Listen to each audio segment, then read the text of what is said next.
So we are going to be doing a box mantle on this fireplace. As you can see, it's a brand new house. It's uninhabited, obviously. So this is just going to be a quick tutorial video on how to do that. On these mantles, I'm going to build a 5-foot or 60-inch mantle. Well, first of all, we're going to be making this out of alder. So we want to pick a piece that is for our face. So we want it to be probably one of the better looking ones. This one looks nice. It doesn't have any crazy knots or anything in it. So this is going to be the piece that most people are going to be seeing. So it needs to look really nice. And then I like to cut the face very first. So we're going to put it on a more like a 45.5 degree, because if you cut it on exactly 45, sometimes they don't turn out very tight. So I'm just going to leave about a foot, 10 inches or so here. This will be for the leftover will be for the return.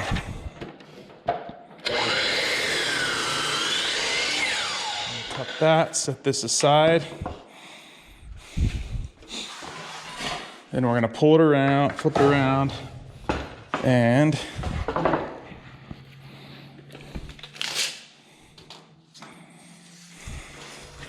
so we want it to be 60 inches. So there's our long point. And one thing I do like to do is I actually like to cut it from behind. It tends to give you a lot better cut. So I want it to be 60 inches overall, which means it's going to be -3/4, so 59.25 to the short point, from the long point to the short point. So there's our long point, there's our short point of a 45 or 45.5.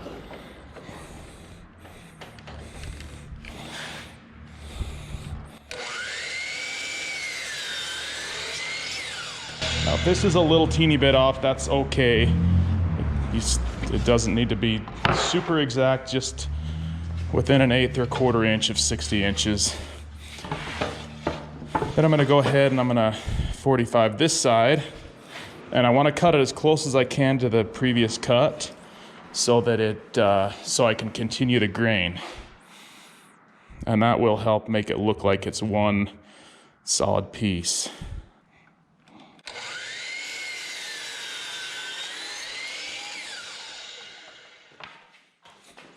There's my one side, and here's my other side.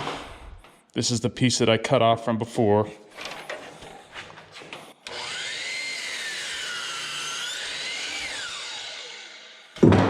Then I'm going to measure these back. Now our boards are 1/8, which means they're going to be 7.25. However, I'm going to actually cut these at 7 1/8, and you'll see why later.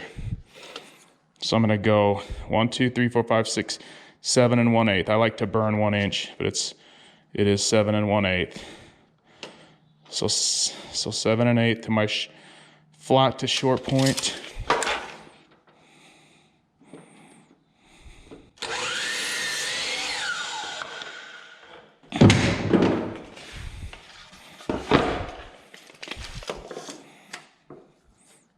Seven 1/8. And so what I have is I have my front or face and the 2 returns. And now I need to cut the top and bottom. So what I'm going to do is I'm actually going to just cut these a little long so that I can kind of trim them off. So I have 121. I'm just going to go ahead and cut this right in half. That's 60.5.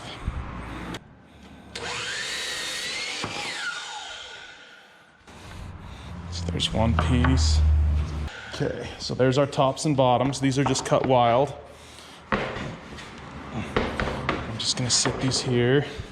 So I've got my face, my 2 returns, top and bottom. And at that, we can go ahead and start nailing it together. So now that I've cut my pieces kind of wild, I can grab my nail guns. I use an 18 gauge to nail the returns on, and I use a 16 gauge to nail the face on just because it's a lot stronger, and we glue everything too. So what I'm gonna do is I'm just gonna start with one side. I'll set this aside. I'm gonna start with this side, and once again, make sure that you get the correct side so that your grain continues, because this will help make it look like it's one solid piece. And also double check that, because sometimes it's deceiving. There we go. So this is actually the correct side. So I'm gonna go ahead. Now you don't want to go overboard with the glue, because if it gets out, you know, it could stain the board, or yeah, essentially stain the wood, so that when the painters put the final coat of stain on, it will prevent it from accepting the stain. So you want to put enough on there that it holds, but you don't want to go crazy with it and get it all over the place. And if you do, you'll have to make sure you sand it out. So I'm just gonna nail these together, line them up really good. Actually gonna flip it over.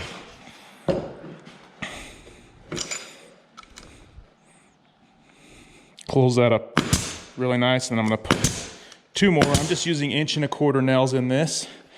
Okay, that's good for now. Then, if you remember, we'll take our top, and if you remember, we cut these pieces long. So what I'm gonna do, I'm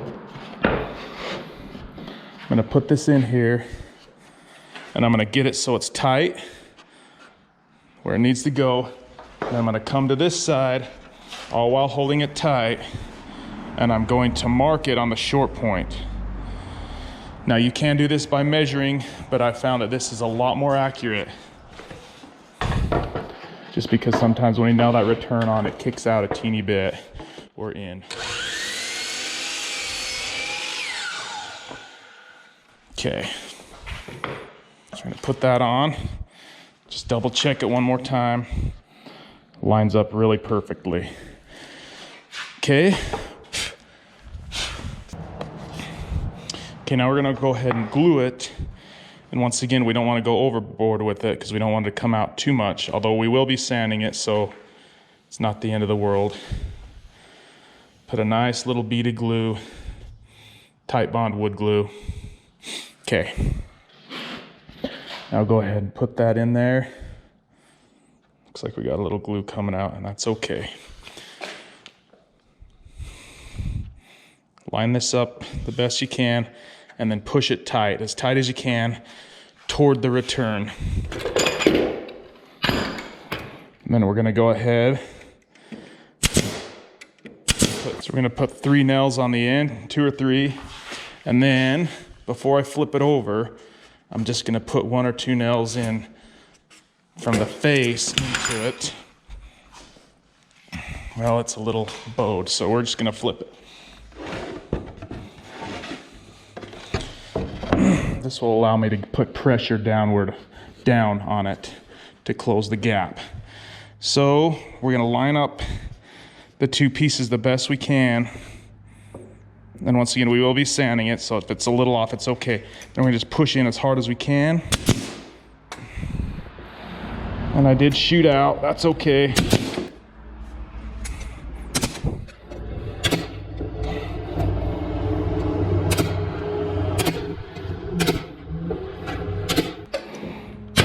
Okay. Now we're gonna do the same thing for the other side. Take our board, this is the bottom, so we're using the ugly board.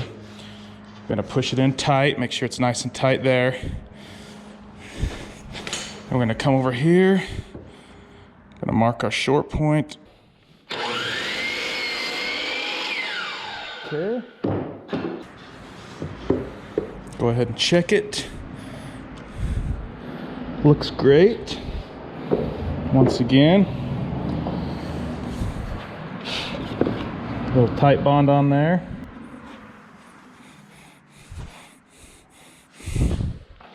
Okay. And we're going to do the exact same thing. Push it in. Nice and tight. toward the return. And then the better you can line these up, the easier it's gonna be to sand. I'm gonna put my 3 nails. So I've got my 3 nails in the end. And we're gonna very carefully flip it once again, trying not to let this top piece fall in. And I like to nail it with the board away or on the opposite side of me, so it might be difficult to see in the video, but we're gonna hold it nice and tight. Put a nail every 6 to 10 inches, just so that we can get that joint really tight on the top, as tight as we can.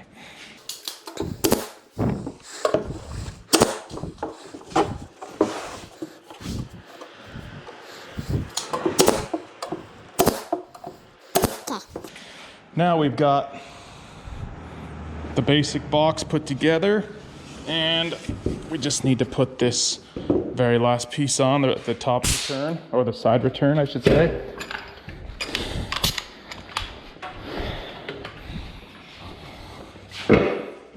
So it'll just sit like that. It looks like we got our cuts good, so it will line up good. And let's put a little Type Bond on there.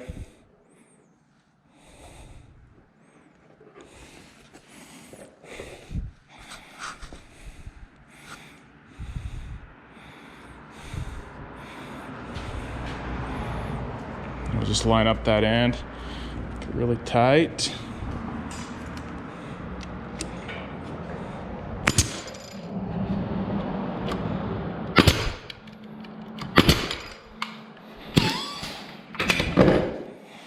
We get our 16 gauge gun.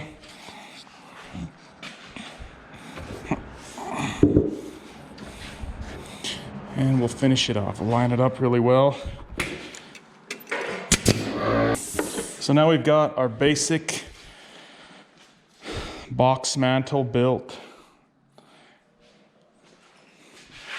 And now we're going to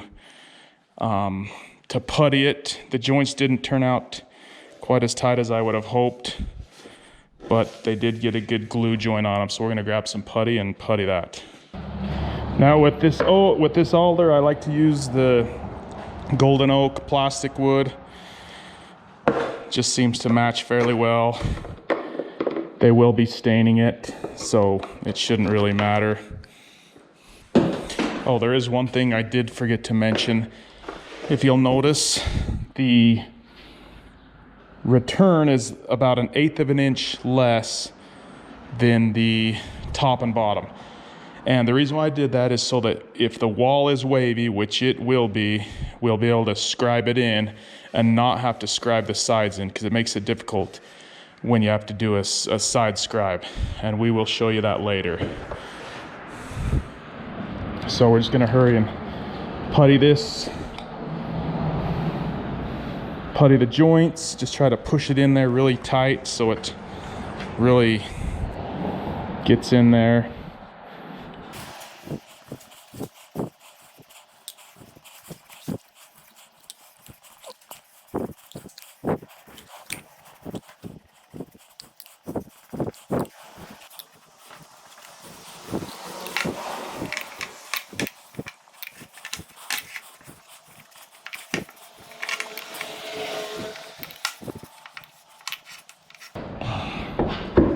And one thing to mention, I do not putty these holes, the nail holes. And the reason why is because the painters will putty it. And I found that their putty actually does a lot better job at matching the stain that they use, so they're less visible. So that's why I'm not gonna do this. If this were for my own house, I probably would figure out the best color of putty and I would do it. But for these, I'm not going to. I just find that the painters do a lot better job. Now that it's done, I'm gonna just set this aside and let it dry. So I'm just gonna put this out in the sun.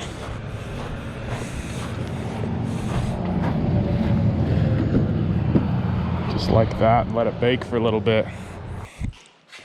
Now that we've built the box, we're going to go ahead and build the corbels. So we need 4 pieces at 5 or 5.5 by 5.5. So I'm gonna need at least, like, we'll say 30 inches just to be safe. So I'm gonna put these pieces back to back, and then I'm gonna try to make it so they're all the same.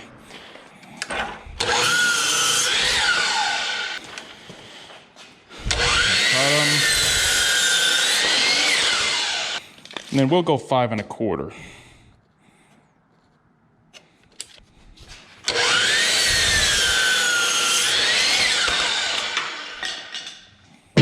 And 5.25. And this should cut that ugly part off too.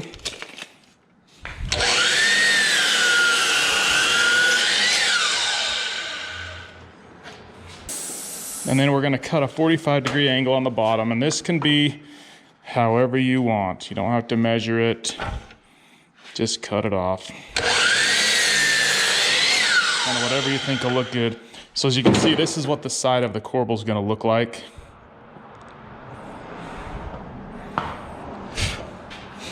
Then we're gonna measure these, and they should be all the same, but it's good to check, I guess.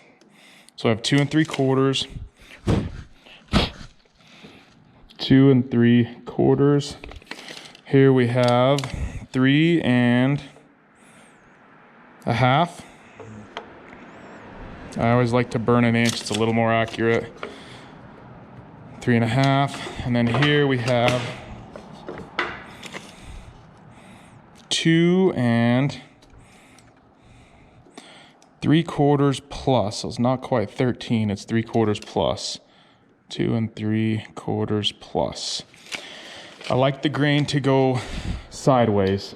So this piece needs to be, the 2 3/4 plus needs to be the most accurate cut on there. So I'm gonna cut, end cut, always end cut. And we're gonna cut this off at 12 inches. Actually, probably 11.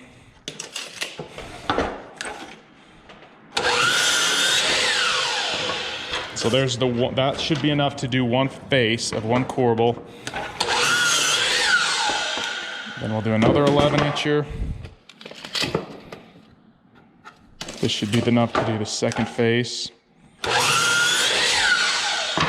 We've got 2 3/4 plus and 2 3/4. So I'm gonna measure off this end. 2 3/4 plus, just a little bit less than 13/16. And then 2 3/4. Okay, I'll do the same for this one. 2 3/4 plus. 2 3/4. So this will give us our top and bottom, or I should say top and bottom, top, bottom. And I guess I should probably write these down.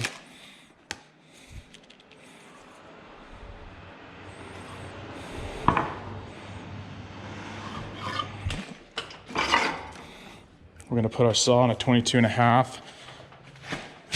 Actually, probably a 23 would be better. It's always better to just slightly increase the angle. It just seems to make them work out a little better. 2 3/4. And we're gonna keep these sets together. And then we're gonna end cut this one again.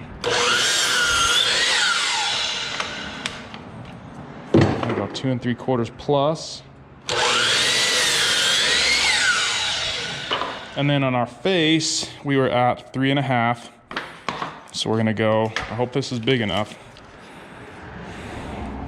Looks like it might barely be 4 1/2, 3 1/2, burning an inch. So 3 1/2.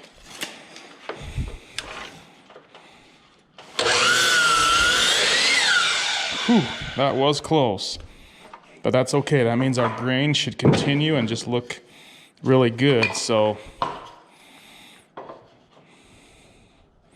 that's not right. There we go. So there's one side. So I'll take this and I'll set it over here.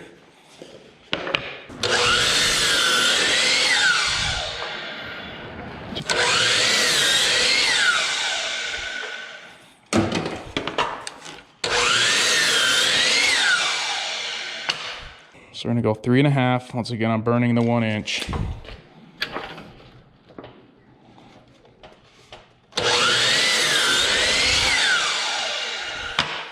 Figure out our grains. There's our grain there.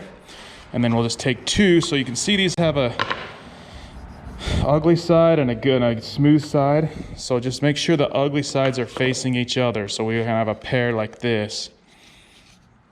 And then on this one, we're gonna have another pair. So we got the ugly grain, or the unsanded, unplaned, whatever you call it, unsanded side toward each other, smooth side out. So we're gonna start, this is the top. So we wanna start with this part first, because these need to line up perfectly, because that's the part that you're gonna see. So I'll put it down upside down. Okay, so when we nail these corbels together, we're gonna take the top, which is the 2 3/4. As you can see, I already built that one. We're gonna take the top, which is the 2 3/4 plus, and that's where we're gonna start. We're gonna take our glue, give it 2 little stripes of glue. And we're gonna go ahead and get everything flush. Make sure this is nice and flush and even on the bottom. It should be, because this is a brand new shelf. Let's do 2 nails. Same thing here.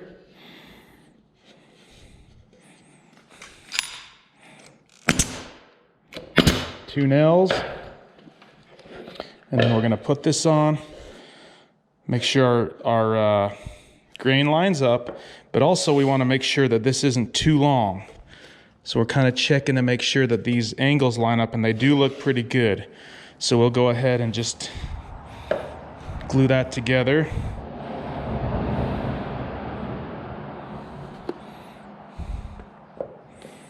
And then just pin that on.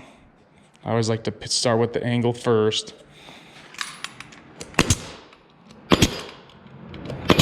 And then get these flush. Like that. Get that flush. Like that. And then this last one, before we nail it on, you want to make sure that it's lined up right here. And it looks like it's not. It's just maybe a 1/16 long. So we're going to go ahead and trim it just a teeny bit. And this is the side that sits against the wall.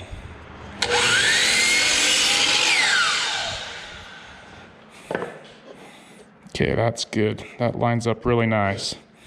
And we'll go ahead and glue that on.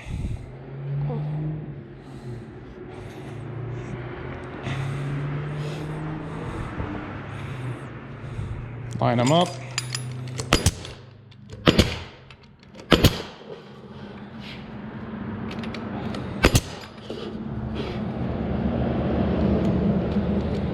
Okay. So we'll go ahead and putty that.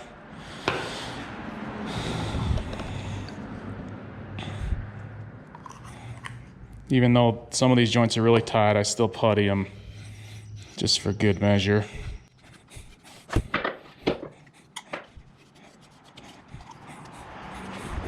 So these are all puttied up, look good. We'll set these out in the sun. And now this mantelpiece should be dry and ready to sand. So I normally like to sand it the first time with either 100 or 120 grit, and then if needed we can go over it with a finer grit.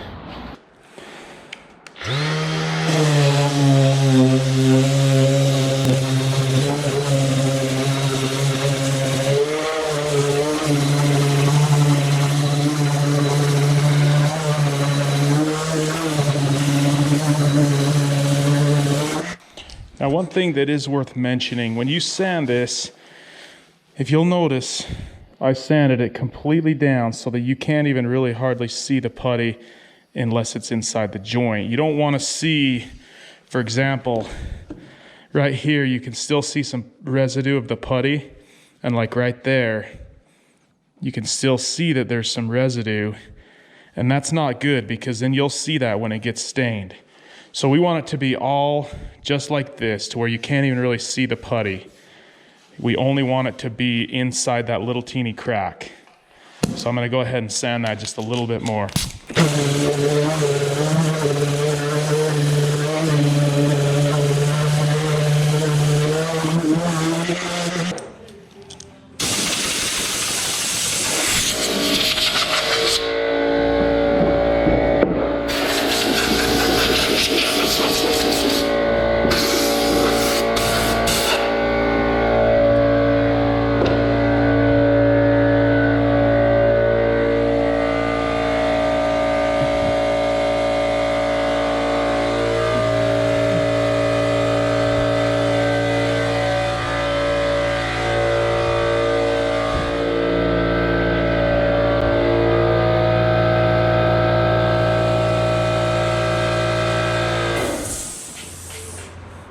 So here's our top. I just got it all sanded, nice and smooth.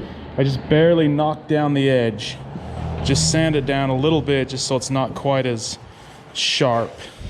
I'll set this aside for now, and then I'll go ahead and sand the corbels.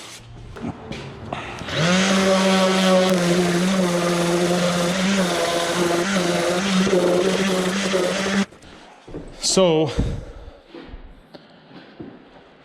one more thing that needs to happen is we need to cut a 2x4 that will fit inside of the mantel. I cut it a little bit short just so there's a little play. But what we'll do is this 2x4, we're going to screw it to the wall, and this is how the mantel's going to be hung. It's going to hang off of this. So what I do, I've already gone ahead and done this, but I've found my center point on the fireplace, and I've drawn a level line up. And then I've also drawn just a wild level line at the height that I want. Now for this particular builder, I like to do 13 inches because that's the size of the surround that he does. I'll go 13 inches from the metal to the bottom of the mantel. Now the mantel is 7¼ inches tall.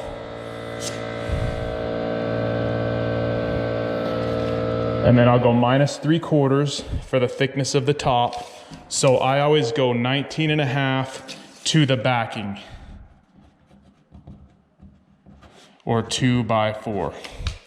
So now on my 2x4, I've put a center mark as well. So all I have to do is line up these center marks, put it on my line, and that's where it's gonna go.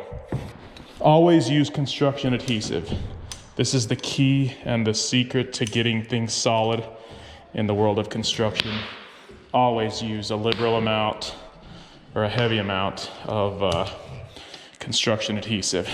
Now I'll just tack this on with a gun, but we're gonna wanna go ahead and use screws to get our final fastening, I should say, or we'll want to use screws to screw it on so it's tight, because these nails don't go in deep enough. So I'll just make sure it's nice and level, and I'll go ahead and it's just tacked up.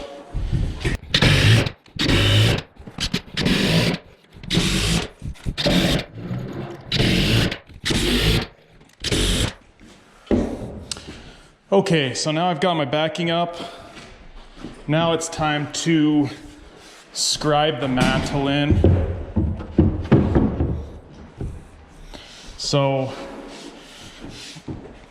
as you can see, the wall is quite wavy there, and it's not sitting super tight. So we need to go ahead and just scribe it in with a pencil. So I like to just get it so that my pencil lines it up right on that 1/8 inch, right there, and right here. And then I just strike a scribe line across. Do the same thing on the bottom. Now the bottom kind of gets hidden because the surround should go up to it, so it doesn't have to be as perfect. So this is our top. Then we're gonna go ahead and take it outside and skill saw. Use the skill saw to scribe it in.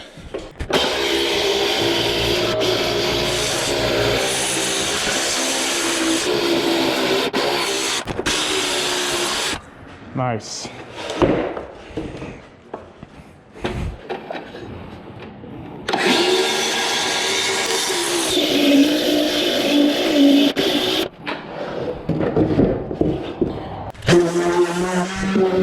Okay, so now we've got our mantle all scribed in, and if you do it right, then you can, it only takes one cut.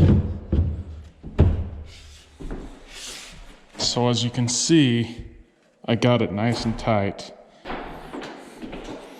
So now that we've got the mantle so it's nice and tight, we're ready to attach the top mantle piece. And as usual, and as per everything I do, we have to glue the crap out of it. So we're gonna use some more construction adhesive, heavy duty of nature. And we're gonna go ahead and put a generous amount on the inside. And the reason why I like to do it on the inside is because when we go to install it or set it up on there, it's not gonna smash out. If we put it on the board, then chances are that it's gonna smash out. So put a lot on there, clean off your gun inside there, and then go ahead and grab it. Make sure you have your top side up and watch your fingers. You don't want to get any glue on them. Kind of lift it up above and then push it right down on top. And then just make sure that you're sitting nice and tight on the backing piece. And then go ahead and put a few nails in. Now technically, this should be enough just to nail it, because once the glue dries, it's going to be really solid. But as you can see, for now, it's not quite tight to the wall. So I like to put a couple screws in it as well. So normally I countersink these, but I broke my countersink the other day. So I just hold my screw back quite a ways, push it in tight.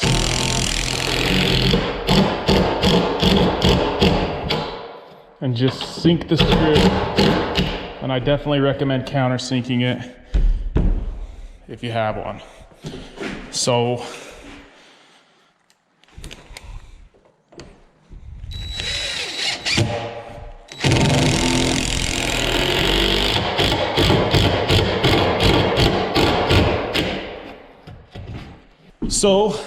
now the mantle's on, and at this point you could stop if this is what you're after, if you just want a mantle. But in this case, we're gonna go ahead and put our corbels on. And I always like to run the grain horizontal. And that's why I made sure these were perfectly flush. I went ahead and pre-cut these two pieces that will fit right inside this. And as you can see, I made it a little short there so that it has some play in it. Always make sure they're gonna fit. This one's a hair snug. I like to put these 4 inches in to the backing. And then I always square off the front. Just draw a little line there just for a reference line. And then you're gonna get your backing piece or your cleat piece, whatever you wanna call it. And you wanna put a little bit of tight bond, not too much. We don't want it to come out. And then you're gonna put it relatively tight to the wall, but always keeping it on this square line.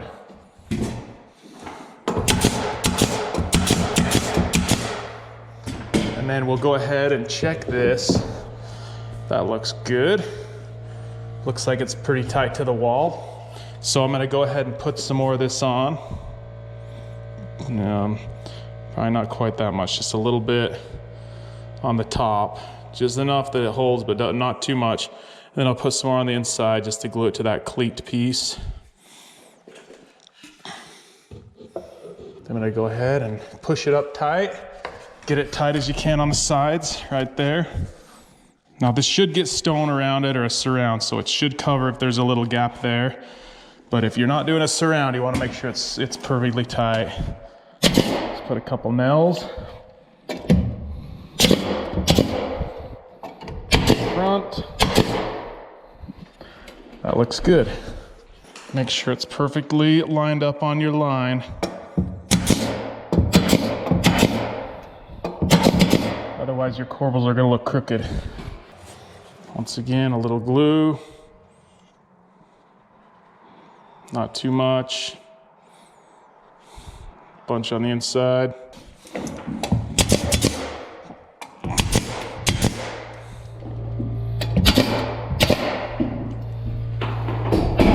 Okay, so now our basic mantle is on.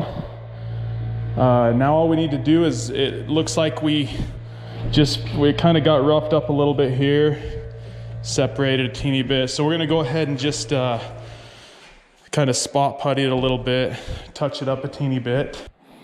Looks like we got a little separation right here, just probably sanded a little too deep, or maybe the board was cupped a teeny bit. Doesn't matter.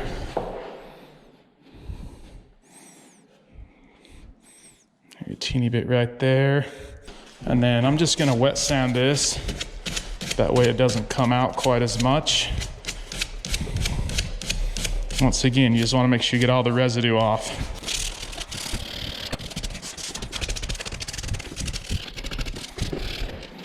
Always sand with the grain. It'll look a lot better. And then once you're done, just kind of knock the edges down a little bit so they're a little soft.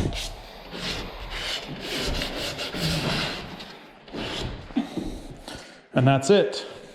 It took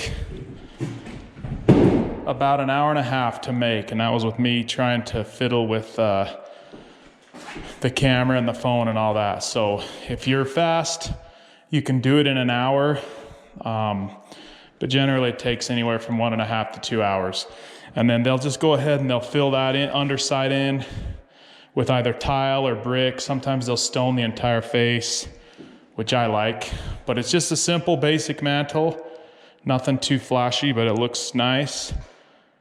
And you can distress it. You can distress the edges, which I do on a lot of them as well. But in this case, we just kept it nice and simple. It looks good.